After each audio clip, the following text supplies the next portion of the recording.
dan saudara yang terkasih, senang banget kita bertemu kembali secara online ya. Nah, hari ini saya ingin memperkenalkan salah satu tokoh di dalam film Zootopia. Teng! Bapak Ibu tahu tokoh ini?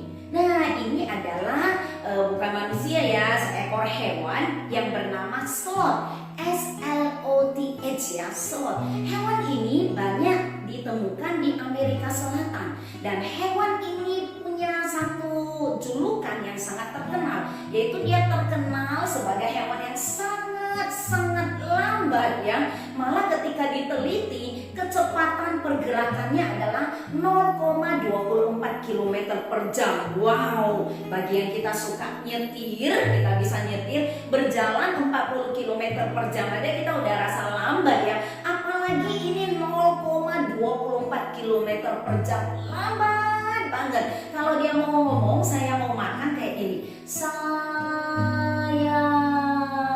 mau makan. Lambat banget, mungkin lebih lambat dari ini lagi ya. Nah, jadi Bapak Ibu, kenapa ya saya ingin memperkenalkan si sloth, hewan yang lambat banget ini, yang tidurnya dalam satu hari sekitar 15-18 jam. Wah, ini karena hari ini kita akan belajar dari 7 dosa maut yang salah satunya adalah kemalasan. Bapak Ibu, ketika pertama kali saya membaca buku Billy Graham, sebenarnya saya kaget ya, kenapa sih kemalasan termasuk di dalam 7 dosa maut? Rupanya memang kemalasan ini banyak merebut hal-hal yang baik dalam diri seseorang, dan kemalasan ini punya dampak negatif yang luar biasa. Ayo Bapak Ibu, mari kita lihat ciri-ciri dari orang yang malas ini ya. Orang yang malas bukan hanya tidak mau bekerja ya, tapi ada beberapa ciri-ciri kemalasan ini yang saya ingin Bapak Ibu bersama-sama renungkan ya. Yang pertama, orang yang malas itu cirinya adalah dia orang yang tidak mau tahu, orang yang cuek gitu ya dengan sekitarnya, bahkan dengan dirinya ya. Lihat orang lain melakukan sesuatu, mungkin angkat-angkat barang, dia lagi duduk tapi tidak ada sedikit pun keinginannya untuk bangkit membantu gitu ya, walaupun yang melakukan sesuatu adalah orang rumah. Jadi ciri pertama, dia sangat masa bodoh dengan sekitarnya ya. Yang kedua, ciri orang malas adalah suka menunda-nunda melakukan sesuatu. Ayo, siapa di sini yang suka menunda-nunda ya?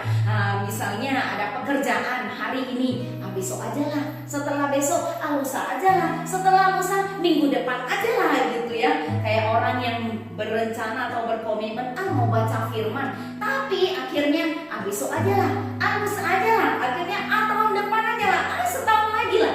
Akhirnya apapun tidak dia lakukan. Itu ciri kedua, suka menunda-nunda sesuatu. Yang ketiga, cirinya adalah mereka yang tidak disiplin gitu ya. Mau menetapkan sesuatu nggak pernah bisa dia lakukan dengan baik gitu ya. Tidak disiplin dengan waktu, tidak disiplin dengan tugasnya dan lain-lain. Yang keempat, cirinya adalah dia sering lalai dalam melakukan pekerjaan. Ketika disuruh sesuatu gitu ya, nanti dia ngomong lupa lah, gak sempat lah gitu ya, sering lalai.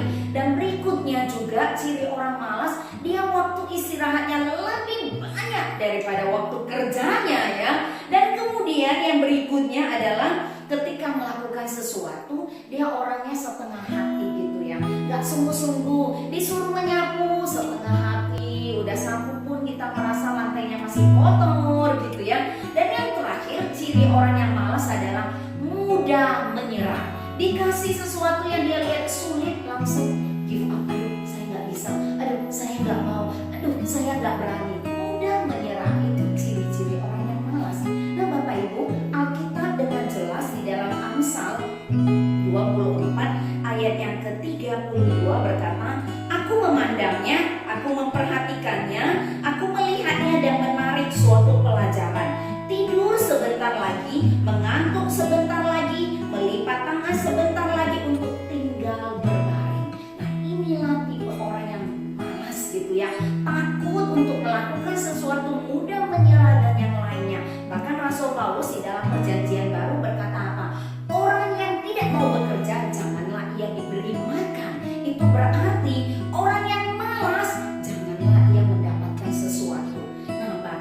dampak negatif dari kemalasan ini sangat besar. Yang pertama, orang yang malas itu seakan-akan hidupnya berhenti.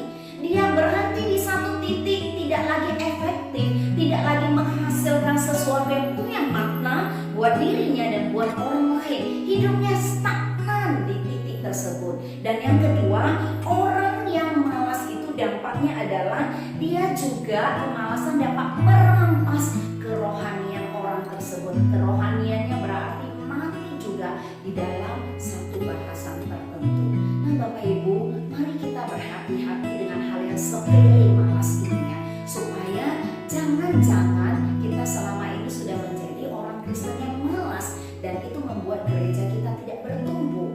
Mari kita sedikit ini ya mengeluarkan tenaga kita, sedikit punya antusias dan benar-benar bangkit dari kemalasan ini, agar apa?